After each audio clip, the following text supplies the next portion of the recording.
Wednesday, May 16, 2017. I'm your host, Megan Mamlock. We have a great show in store for you today. First, we'll hear more about the Cape Cod Chamber of Commerce's upcoming seminar focused on wage and immigration compliance. Then we'll get an update from Airport Manager Bud Brialt, and finally we'll find out what's happening at the Barnstable Senior Center with Director Madeline Noonan on this episode of Barnstable Today. But first, let's go ahead and get a look at today's top headlines. Town Council will begin work on the 2018 operating budget this Thursday. Also on the agenda is a resolve that would allow for the town of Barnstable to join the Cape Light Compact Joint Powers Entity. That would resolve also allow the town manager to execute an agreement with the organization. Town Council meets this Thursday night at 7 in the Town Hall hearing room. That meeting will air live right here on Channel 18. Memorial Day is Monday, May 29th, and the town of Barnstable will host its annual parade. The parade forms Monday morning at 9:30 at the Centerville Library and kicks off sharply at 10.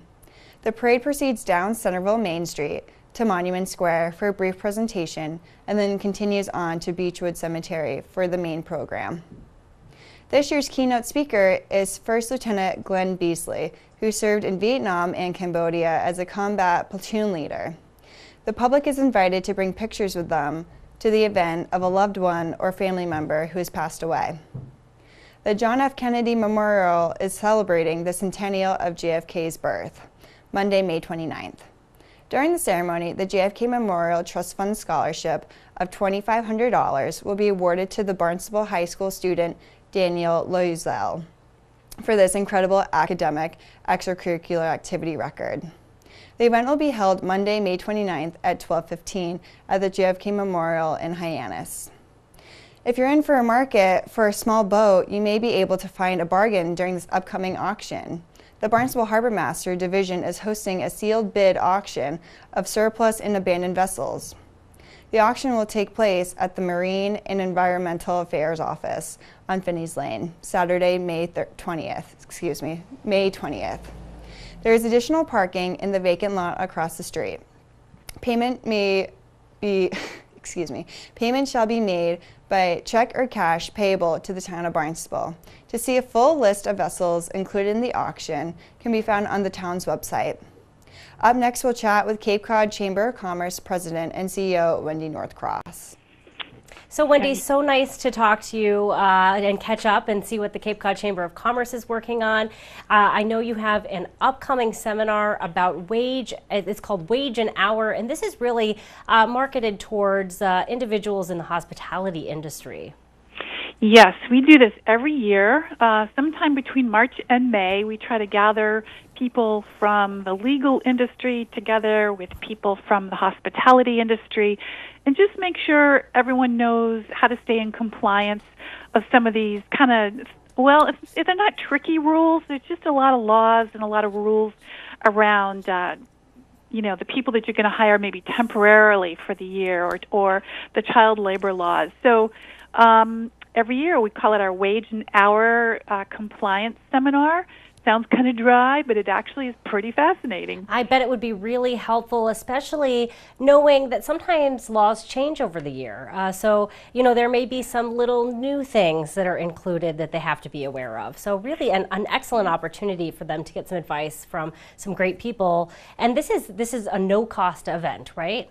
Correct. This is free, whether you're a member of the chamber or not. Anybody that might be running a restaurant, a hotel, a B&B, if you're in retail, if you have an attraction, a museum, a charter fishing boat, and you just want to make sure you're not going to violate the law, either the federal law or the state law, especially if you're hiring high school students or if you're hiring temporary seasonal labor from other countries, because that's a new addition to this year's session is we're going to talk about some of that immigration compliance, really because there are very severe penalties and very expensive penalties if you're found in violation of any of these laws. And every summer, at some point, Department of Labor is on Cape Cod, and they're checking. They're doing audits, and they're checking people, and they're making sure that you're not in violation, especially of the child labor laws. Yeah, very important that everyone is aware of these laws and regulations. If someone's interested, do they need to sign up in advance? They do. They can contact the Cape Cod Chamber of Commerce. We'll save a seat for you. We do have limited seating, so we would ask people to do that early. If you check ykcapecod.org, it will be right there connected from our events website, but it's on Tuesday, May 23rd. Registration is going to start at 8:30 in the morning, and the session will probably go till 11 or until all the questions have been answered. We typically find there's a lot of questions because of the experts that we bring into the room. Yeah, I'm sure everyone wants to sort of ask some particular questions maybe about their business. I want to ask you this too. So wait, when was this happening again? Can you give me the date? It's Tuesday, May 23rd. 8:30 in the morning at the Cape Cod Chamber conference room right here, right at exit 6 in Centerville. Wonderful. You know, I want to ask you too, I've been reading a little bit here or there in the Cape Cod Times about some issues with H-2B visas. As we know, those are some seasonal workers who come to Cape Cod for the summer. And really, I was reading about a crunch for employers here who may not have as many of those workers returning this summer. Has that played out at all? Are you seeing still a worker shortage for the Cape this summer? Well, we are expecting a worker shortage, and some of that's due to the very strong economy, and there's just full employment. So people already have jobs. They're maybe not looking for just a temporary job for the summer, but certainly if someone's looking to pick up like a second job or a third job, this would be the summer to do it. The H-2B process, where employers have to petition the federal government after proving that there are no local people to take a position, a temporary seasonal position. That has been changed by some federal regulations that weren't extended into this year. There were some accommodations made in the budget that was just passed at the federal level, the continuing resolution to keep the budget going till the end of the fiscal year. The federal fiscal year ends in September.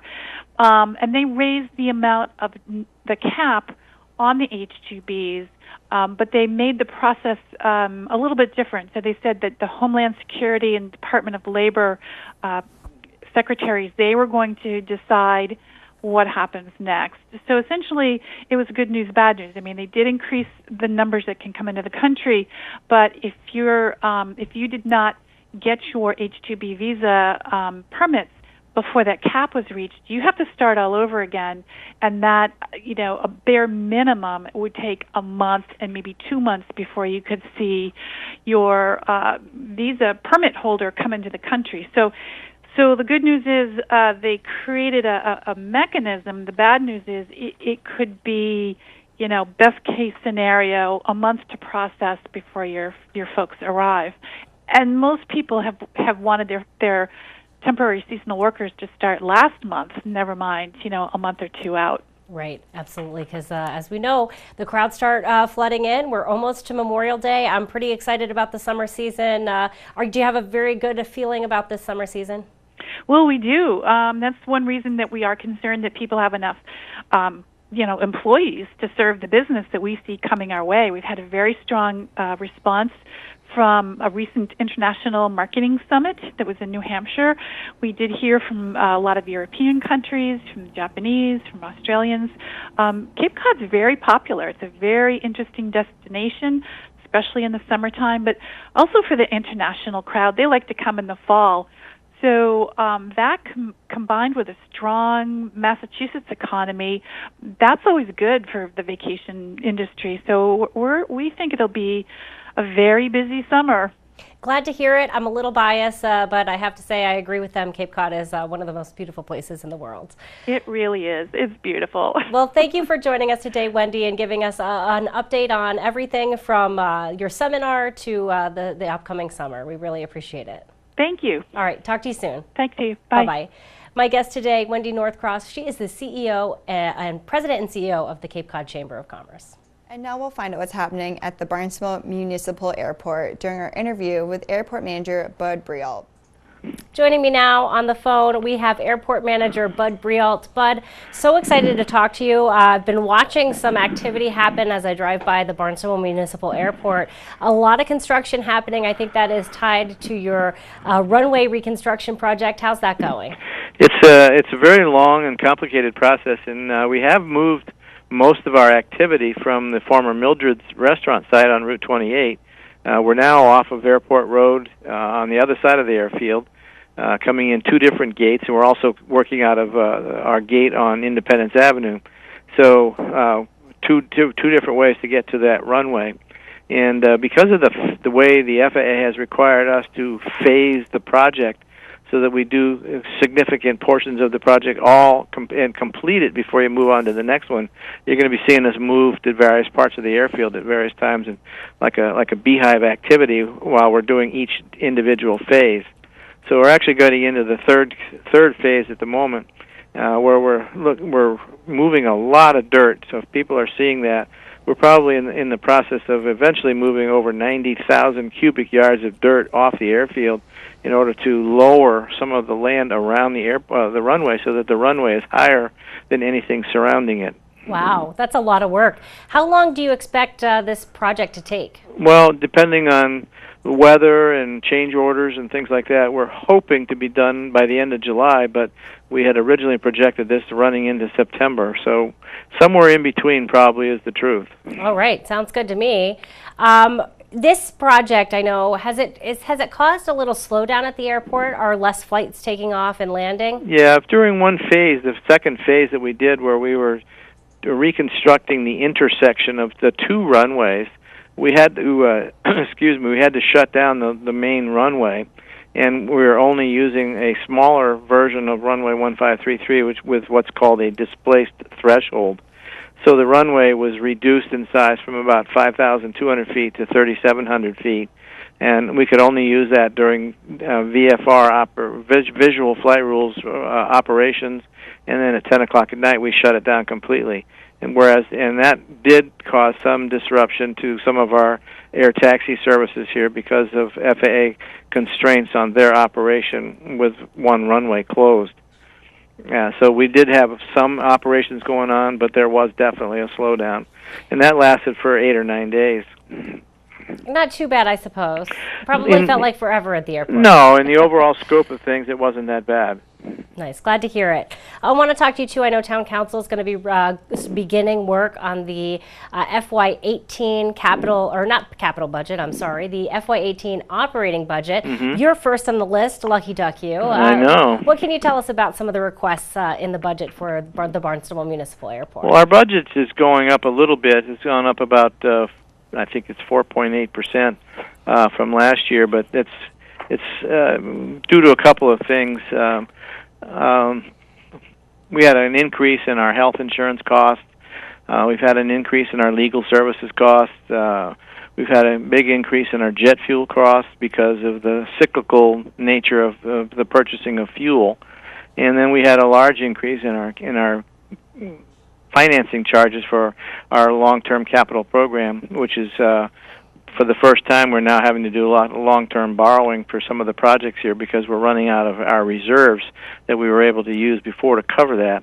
And as you may or may not know, remember the FAA pays 90% of FAA-eligible costs for most of our construction work, and then the state pays 5%, and we pay the difference, and anything in between that may not be approved as an eligible expense we'd have to pay for. So that all comes together as part of the project, and then you use short-term borrowing for a little while, and then it goes into long-term borrowing, and then that affects my budget. Yeah, and so this year, for the very first time, I'll be mentioning this Thursday night, is that we're going to have to be using some of our reserves to help balance the budget, which is normal. So we use that to mitigate the impacts of declining revenues, and you use it to buy time to improve our revenue stream. So we're working diligently trying to do both of those things. Wonderful. Well, thank you for giving us that budget update. Wanted to talk to you, too. I know we're closing in on Memorial Day, if you can believe it. So when does JetBlue return for the summer season? JetBlue this year changed their shoulder season, and they, in fact, kind of reduced the schedule because they didn't like their numbers last year. Although we liked them, we thought they were very good, and we were hoping to actually increase it again this year, but they decided they needed their aircraft in a different location, so we're not really starting until June 15th, or last year I believe it was May 12th. And so they will then go 7 days a week from June 15th until Labor Day, and then they'll reduce it down to 4 days a week until September 24th, and then they cease operations again for the season. Okay, well, we can't wait to have them back. You know, it's nice to have that major airline here at the Barnstable Municipal Airport. Sometimes you can get some great cheap flights to New York City, so always great for it's great to have visitors, and residents. It's a wonderful way to get people to New York much faster. Absolutely. And Centerville Pie, are they going to be back for the season? Yes, they have returned for the season. They started a couple weeks ago on a sort of a soft start. And right now they're open 5 days a week from, I believe, 8 o'clock in the morning till 2 o'clock in the afternoon. And then next month, by mid-month, about the same time that JetBlue starts up, they'll be going 7 days a week. And I guess they're about the same hours, 8 to 2. Glad to hear it. We love that priority. Come on down for the wonderful pies. Yeah, we love that priority parking, too. Makes it very easy to stop by. Yes. Well, thank you for joining us today and giving us an update on everything that's happening at the Barnstable Municipal Airport. We really appreciate it. Thank you, Sarah. I appreciate it. Have a good one, Bud. Bye-bye. Bye-bye. Our guest today, Airport Manager Bud Brialt. The Barnstable Senior Center is gearing up for some great events we'll learn more about with the Director of Senior Services, Madeline Noonan. So, Maddie, thank you so much for joining us today. I want to talk a little bit about Memorial Day. It's right around the corner. You're actually hosting an intergenerational event for Memorial Day at the Senior Center. Tell me a little bit about this. Yeah, our Intergenerational Memorial Day event is just an extremely special event to us at the Senior Center because it's become a real tradition.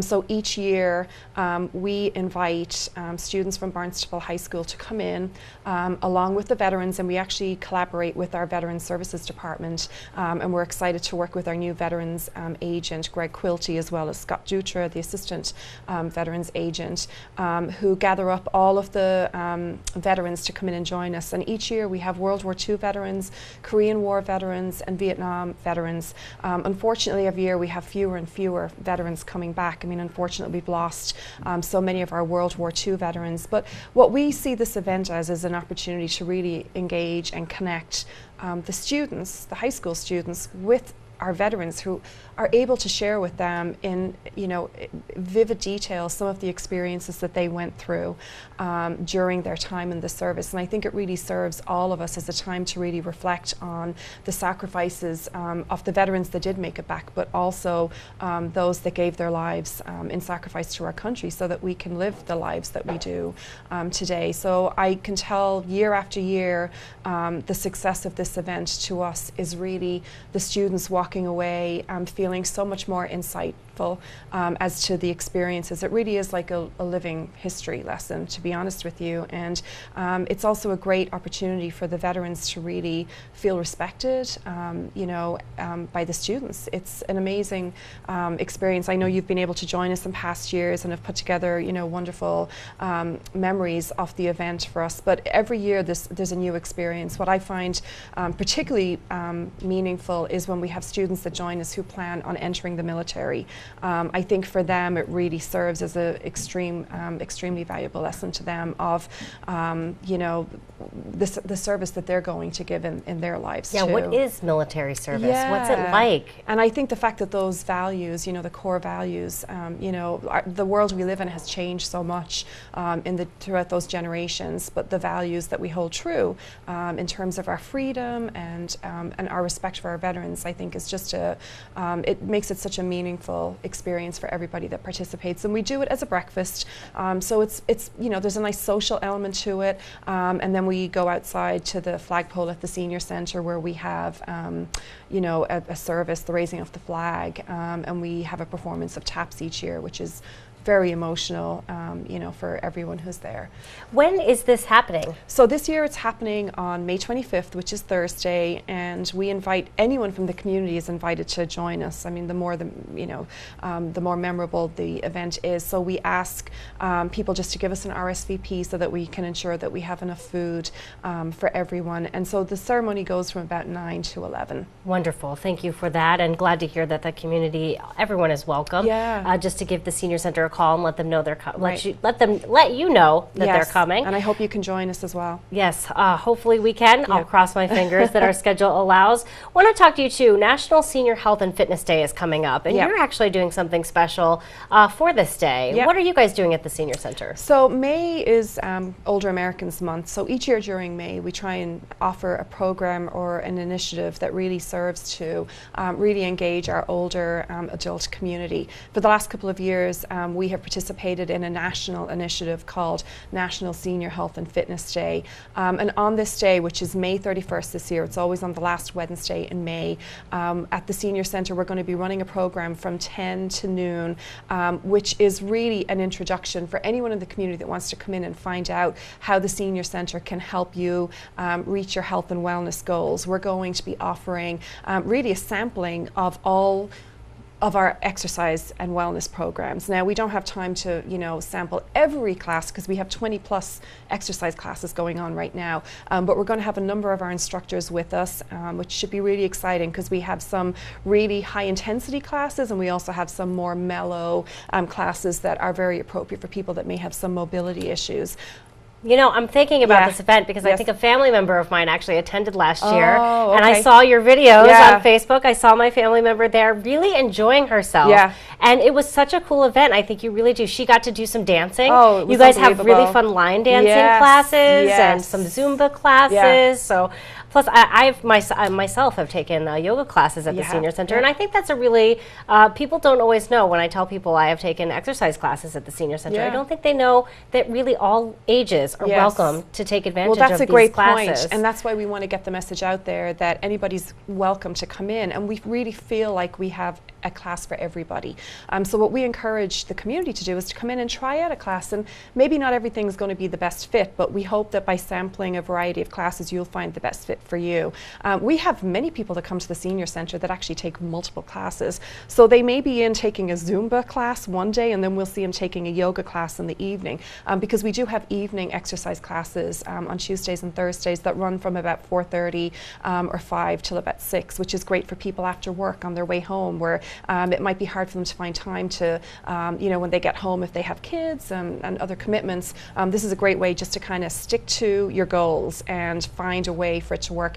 One of the things that we really talk about with our fitness programs is the affordability.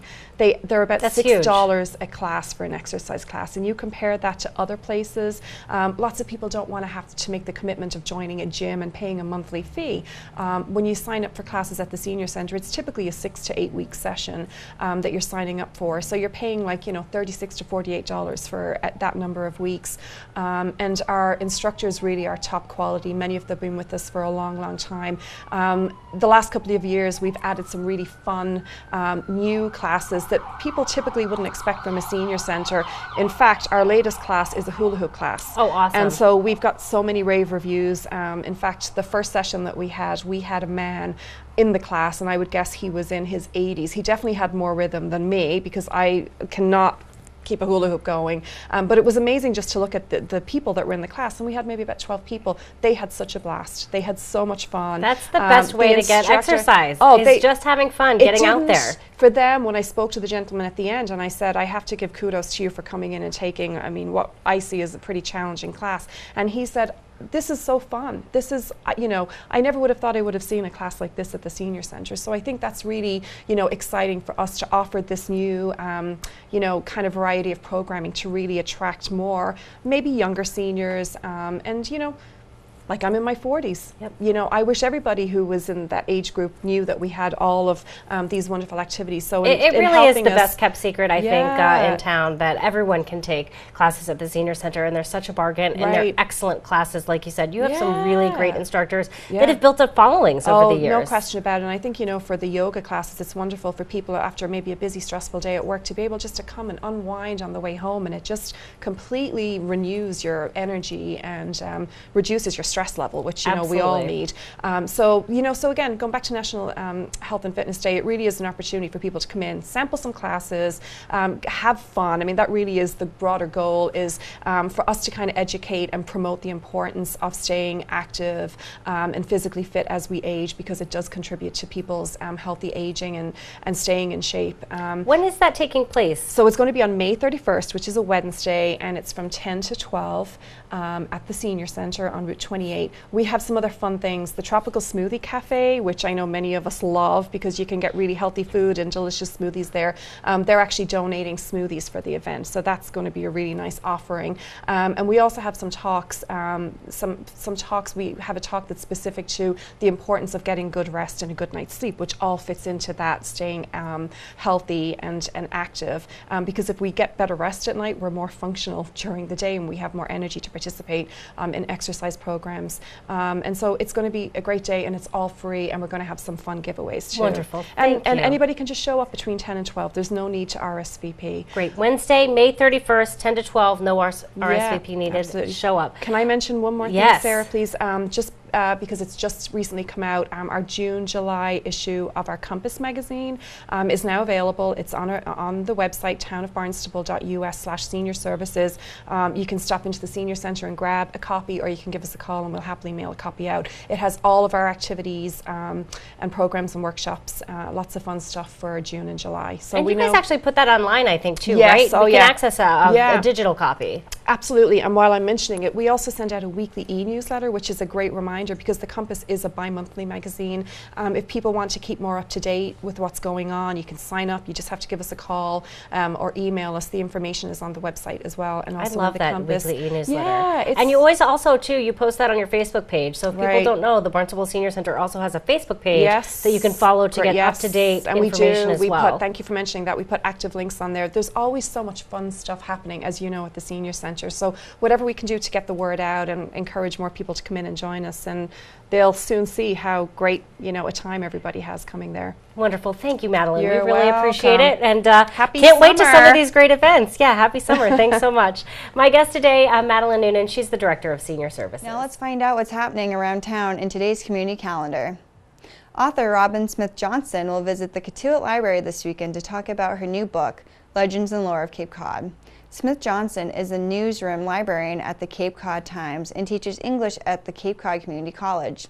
Smith Johnson's talk will be held this Saturday afternoon at the Cotuit Library at 2. The event is free to attend. Barnstable High School senior art students will show off their stuff this Friday during the annual Senior Art Show. The show will be held at the Geyer Barn in South Street in Hyannis this Friday, May 19th from 5 to 7. The event is open to the public and is free to attend. Here's a look at this week's board committee and commission meeting schedule.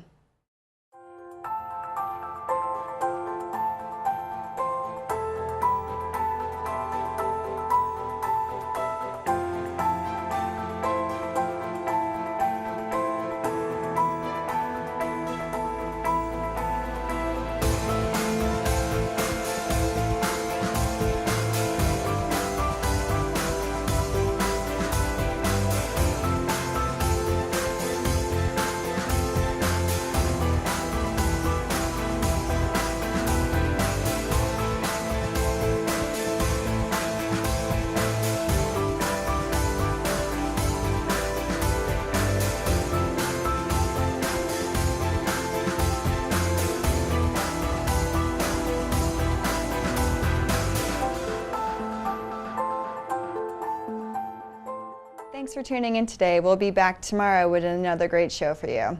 Tomorrow we'll chat with State Senator Julian Sear and Town Council President Eric Steinhilber. For Barnstable Today, I'm Megan Van Wall.